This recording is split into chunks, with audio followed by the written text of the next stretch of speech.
I like that. It's a philosophically interesting question. How can I get the best price from my vendors? Wow. That's for Erica, right? No, I am not a salesperson, so Let's see, if you go to a Cisco meeting, wear a Juniper shirt. oh If yeah. you go to an Arista meeting, wear a Cisco shirt. You know. I mean, as someone who's never worked in a single vendor environment, all my stuff has to come via RFPs. My best advice would be to get the best price from your vendor, be willing to not buy their stuff. Plain and simple. Be willing to go somewhere else, use something different, take a different platform on. Once you have that bargaining power of, I don't need your stuff more than you need me to buy it, that's where you get your leverage from. It still may, your mileage may vary, right? Certain vendors may or may not care. All the way in, buy enough to get volume. Yeah. Yeah, well, that's another way too. It's probably not as good of a way to do it, but whatever. Yeah, so coming from the VAR world, I can tell you, RFP is like the worst way to get the good prices. If you're working with a particular VAR and you work with them to design it and et cetera, then chances are you're going to, through various back-end mechanisms, be able to get better pricing. If you just buy one switch here and one router there and one firewall here, you're not going to get the best pricing. Group your purchases.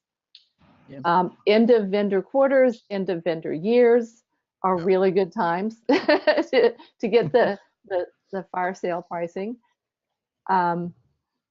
Get to know your account team. Don't just say, hey, let me flip this out to you now after ignoring you or hanging up on you and being snotty to you all year. Get to know them. Let them feel like they're a part of your project, both on the vendor side, the hardware vendor side, if we're talking hardware, and on the VAR side that you might end up buying from. Because the more that you're a team, then the more they're going to be willing to go to bat for you.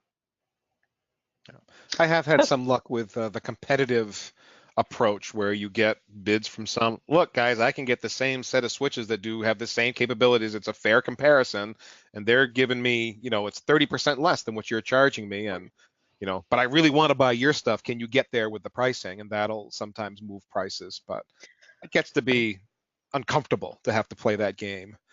Yeah, Every single time.